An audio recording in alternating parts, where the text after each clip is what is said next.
भारत वालों ने उन्हें क्या सिखा दिया कि यहां से जाते ही इतने सारे ड्रोन चला दिए, इतना सब कुछ गिरा दिया, इतने सारे ड्रोन, हवाई जहाज, ये सब यूक्रेन के ऊपर गिराए गए। यूक्रेन ने उसमें से कुछ न्यूट्रलाइज किए और कुछ की वजह से हुए विध्वंस की तस्वीरें आई। अगर आप ध्यान से देखें तो आप पाएंगे कि यूक्रेन के लगभग हर क्षेत्र पर हमले की तस्वीरें दिखाई दे रही हैं। जहां पर नहीं है वो क्षेत्र है जहां पर रूस का अपना कब्जा है। अभी तो पूरा की पूरा यूक्रेन इन्होंने छान मारा। तस्वीरें बाहर आई कुछ इस तरह से, रेलवे स्टेशन, पुलिस स्टेशन, जहां जहां भी इस तरह की तस्वीरें, यहां पर इन्होंने सिविलियन इंफ्रास्ट्रक्चर को जबरदस्त नुकसान पहुंचाया। लोग इसी बात को कह रहे थे कि विटकॉफ और कुशनर की प्रेजेंस में अगर यह आदमी ऐसा कर सकता है तो इसका मतलब इनके बीच में शांति को लेकर के कोई भी मन मस्तिष्क में विचार नहीं बना है। आप उठती हुई आग देख सकते हैं, हुआ तहस नहस साम्राज्य देख सकते हैं, और तो और लोगों के द्वारा राहत के लिए मेट्रो स्टेशन में, जो कि रेड सड़क के नीचे बने हुए मेट्रो स्टेशन हैं, वहां पर राहत की सांस ली गई क्योंकि इन्होंने जबरदस्त तरीके से हमले किए। यहीं पर नहीं रुके, इसके अलावा आप जापोरिजिया जो न्यूक्लियर पावर प्लांट है उस तक को टारगेट किए बताए, ऐसा यूक्रेन का कहना है, जिसके चलते उसकी इलेक्ट्रिसिटी कनेक्शन रुक गया। कुल मिलाकर के यहां पर यूक्रेन में जो हमले हो रहे थे वो यूक्रेन में हमले होते होते न्यूक्लियर रिएक्टर तक पहुंच गए। लोगों ने यही जिक्र किया कि अगर वाकई में रिएक्टर पर धमाके हो गए तो दुनिया में एक बहुत बड़ी क्राइसिस खड़ी हो जाएगी, एक बहुत बड़ा नुकसान हो जाएगा। आज के सेशन में अब हम इस बात पर जानेंगे कि असल में पुतिन को ऐसा कौन सा कारण था जो इग्नाइट कर गया कि चलो यूक्रेन को मारते हैं। इतने ज्यादा दिक्कतें क्यों की गई, आइए इस बारे में बात करते हैं, क्योंकि अल्टीमेटली यूक्रेन को हुआ नुकसान बहुत बड़ा है और इस बात को वो बार बार गा गा कर बता रहे हैं। जेलेंस्की के द्वारा कहा गया कि मैंने नाटो के चीफ से बात की है कि देखो हमारे ऊपर इतना तेज हमला हुआ है, ये हमले के लिए दुनिया जाहिर में बात कर रहे हैं। अब चलते हैं इसके पीछे की कहानी में, क्योंकि इस पूरी कहानी के पीछे भी एक कहानी है और वो कहानी है यूक्रेन की हरकतों की। यूक्रेन की हरकतें क्या हैं, अब मैं आपके सामने वो लेकर आता हूं।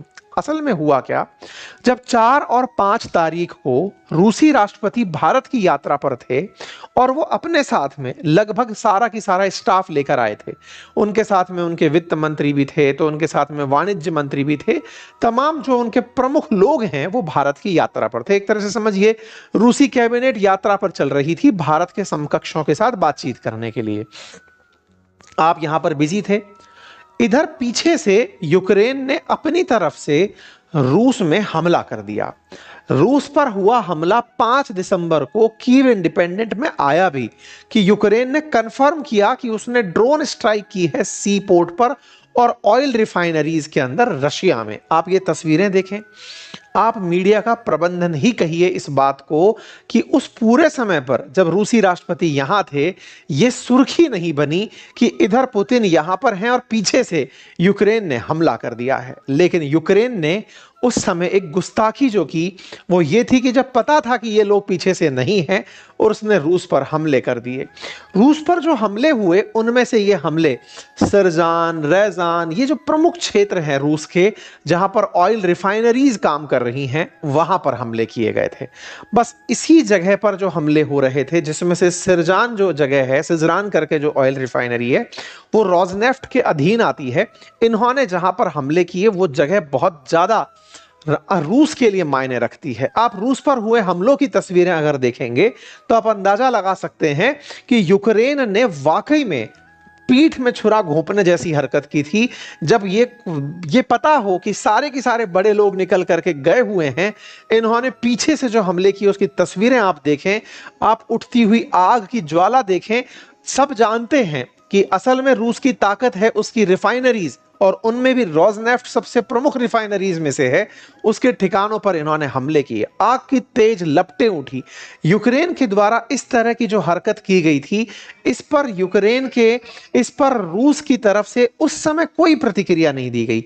जब वो भारत की यात्रा पर थे उन्होंने इस पर कोई प्रतिक्रिया नहीं दी, लेकिन यहां से लौटते ही इनका जवाब दिया गया था।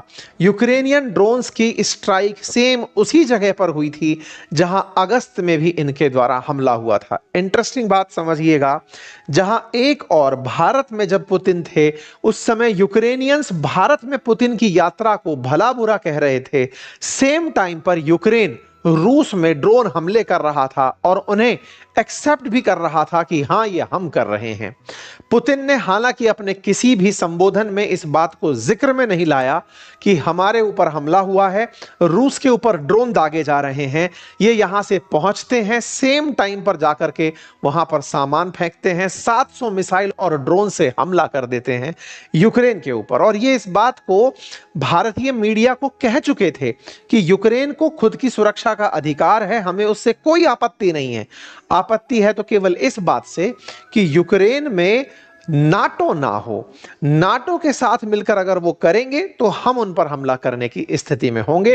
पुतिन ने यह बात अपनी तरफ से साफ कही कि यूक्रेन को खुद की आत्मरक्षा का अधिकार हो सकता है, लेकिन किसी और को घर में बिठाकर हमारे खिलाफ एक्शन लेने का अधिकार नहीं है। इसी बीच में एक जो बहुत बड़ी मायने की बात है वो ये कि जब पुतिन से 2 तारीख को विटकॉफ मिलकर गए थे, कुशनर मिलकर गए थे, शांति प्रस्ताव रखकर गए थे, उसके बावजूद भी यूक्रेन ने 5 और 6 तारीख को, ये 4 और 5 तारीख को रशिया पर ड्रोन हमले क्यों किए? जब पता था कि रशिया यूक्रेन आपस में शांति वार्ता करने जा रहे हैं, कुशनर और विटकॉफ आए हुए हैं ट्रंप को रिप्रेजेंट करने के लिए रूस में, उसके बावजूद भी अगर तुम हमला कर रहे हो, इसका मतलब यूक्रेन और रशिया दोनों ही अमेरिका की मध्यस्थता को खारिज कर रहे हैं। पुतिन और ट्रंप एनवॉय सेट फॉर की यूक्रेनियन टॉक्स इन मॉस्को, ये उस 2 तारीख की न्यूज है जब ये लोग यहां आए थे और पुतिन से मिलकर के उनसे कुछ प्रस्ताव रखे थे। हालांकि पुतिन ने उनके प्रस्ताव पर सहमति के रूप में खुशी जताई थी, लेकिन कहा था कि फिलहाल आपकी सारी बातें मानने की स्थिति में हम नहीं हैं।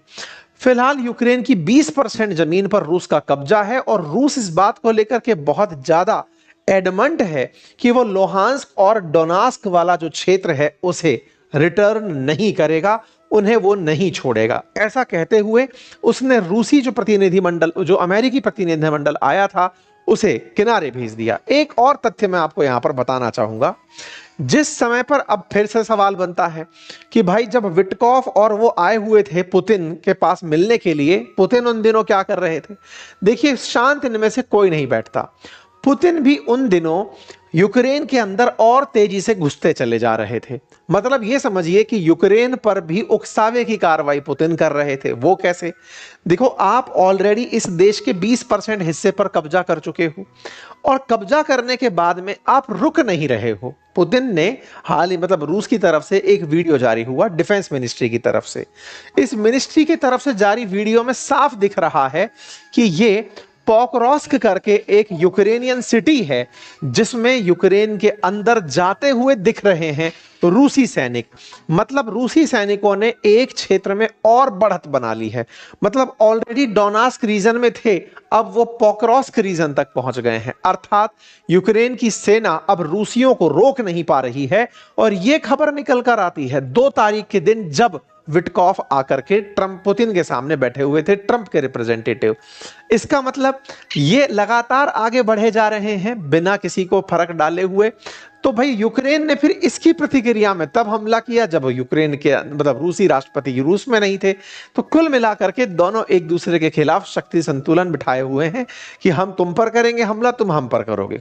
अब इसका अर्थ यह निकाला जा सकता है कि अमेरिका की मध्यस्थता फिलहाल के लिए कोई काम की नहीं आ रही है, क्योंकि उनकी प्रेजेंस में ना तो पुतिन रुक रहे हैं ना जेलेंस्की रुक रहे हैं।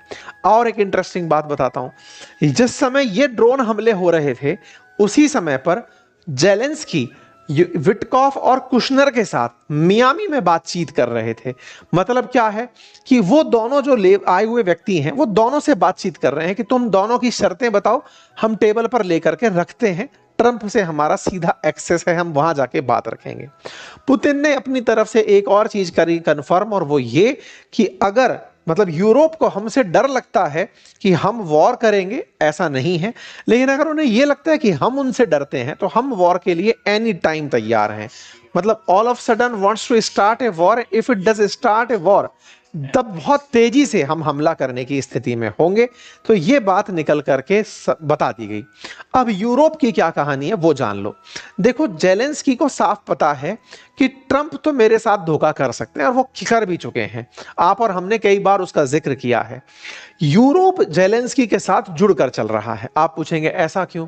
क्योंकि यूरोप के जितने भी देश हैं वो यूक्रेन से जो जुड़े हुए देश हैं, उन्हें सबसे पहला डर यही है कि अगर रशिया ने यूक्रेन पर कब्जा कर लिया तो अगला नंबर यूरोप के देशों का आएगा। तो वो सब लोग यूक्रेन के साथ होकर के जुड़कर चल रहे हैं। ऐसे में ये भाई साहब अलग ही ट्रंप के खिलाफ बीड़ा उठाए चल रहे हैं, क्योंकि इन्हें अच्छे से पता है कि पाकिस्तान के साथ मिलकर के ट्रंप ने राफेल के खिलाफ माहौल बनवाया था। राफेल के खिलाफ माहौल बनाया था ताकि फ्रांसीसी राफेल ना बिके। तो ये भी पीछे कहां रहने वाले थे? इन्होंने जेलेंस्की को भड़का दिया, जेलेंस्की को भड़काया, और आपको याद होगा कि जेलेंस्की इनसे मिलकर के राफेल का सौदा करके चले गए। इन्होंने जेलेंस्की को यह तक कह दिया कि तुम्हें ट्रंप धोखा दे सकते हैं। जेलेंस्की से ये जो बात इन्होंने बोली वो मीडिया में लीक हो गई। असल में जेलेंस्की इनसे टेलीफोनिक बात कर रहे थे। टेलीफोनिक बातचीत एक मीडिया चैनल के द्वारा लीक कर दी गई, जिसमें कि कॉल रिकॉर्डिंग आउट हो गई, जिसमें मैक्रोन जेलेंस्की से कह रहे हैं कि सुनो, ये जो ट्रंप के भेजे हुए रिप्रेजेंटेटिव आ रहे हैं विटकॉफ और कुशनर, ये तुम्हारे साथ धोखा कर सकते हैं। बोले कैसे? बोले पहले तो वो कोई भी वो नहीं है, मतलब किसी पद पर बैठे हुए व्यक्ति नहीं है, बस उनको एनवॉय बनाकर भेज दिया कि जाओ सुरक्षा की बातें करके आओ।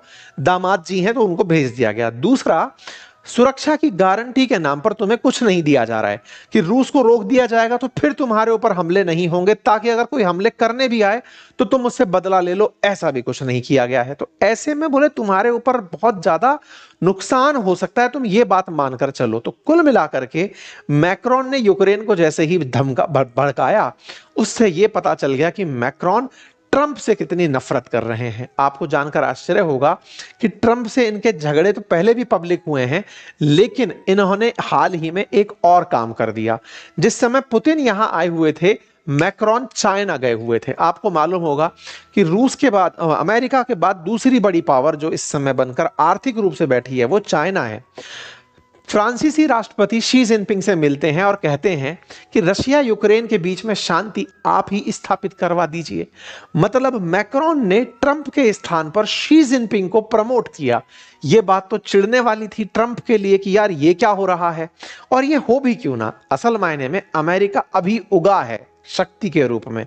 विश्व पर राज करने वालों में फ्रांस और ब्रिटेन ही हुआ करते थे एक लंबे समय तक। ऐसे में फ्रांसीसियों में फिर से वो बार बार बाहर निकल कर आती है, क्योंकि ट्रंप ने कई बार या अमेरिका ने कई बार फ्रांस को धोखे दिए हैं। अभी हाल ही के समय पर आपको याद वो तो होगा ही, जब इन्होंने ऑकुस डील कर ली थी, जब इन्होंने ऑस्ट्रेलिया के साथ में न्यूक्लियर सबमरीन की डील कर ली थी, फ्रांस की डील को रद्द करवा दिया था। अमेरिका फ्रांस के खिलाफ डिफेंस के क्षेत्र में खूब चालें चलता है। हालांकि दोनों नाटो मेंबर हैं, लेकिन दोनों ही माल बेचना चाहते हैं। इसी के चलते हाल ही में यूक्रेन को राफेल बेचने में कामयाब हो गए थे मैक्रोन, जबकि वो F-35 दिखाते रह गए। बस इसी को और पुख्ता करने के लिए कि अमेरिका को मैं जियोपॉलिटिकली कमजोर करूं, आप भाई साहब चाइना में पहुंच करके उनसे बातचीत की और कहा कि आप कम से कम आप कुछ ऐसा ऑफर डालिए ताकि रशिया यूक्रेन के युद्ध रुक जाएं। मैक्रोन अपने आप को एक बड़ी स्थिति में देखना चाहते हैं, लेकिन अर्थव्यवस्था के आधार पर आप और सुरक्षा की व्यवस्था के आधार पर आप काफी मजबूती से आगे बढ़ रहे हैं। इतना ही नहीं, जेलेंस्की भी यूरोप के नेताओं में सबसे ज्यादा जिनकी बात मानते दिख रहे हैं उनमें मैक्रोन ही हैं। उसके बाद में वो यूके के प्रधानमंत्री और जो इनके जर्मनी के जो रिप्रेजेंटेटिव हैं उनके साथ लगातार संवाद में बने हुए हैं। फिलहाल के लिए वार्ता की और तैयारियां चल रही हैं विटकॉफ और कुशनर के साथ में। ये बातचीत करके जो भी नतीजा निकालेंगे वो आपके सामने निश्चित ही आएगा। जेलेंस्की की तरफ से फिलहाल यही कहना है कि हम अपनी जगह छोड़ने को तैयार नहीं हैं। इसके अलावा अमेरिका अगर कोई best proposal with security guarantee हमें देता है तो हम उस पर जरूर विचार करेंगे। यूक्रेन की आज ही मियामी के अंदर बातचीत फिनिश हुई है। इस बात को बताने के लिए वो ब्रिटेन जा रहे हैं। हैं और जर्मनी के भी उनसे बातचीत करेंगे। फिलहाल के लिए इतना ही। जानकारी पसंद आई हो तो साथियों से साझा करें। चैनल पर नए हैं तो सब्सक्राइब कर लें।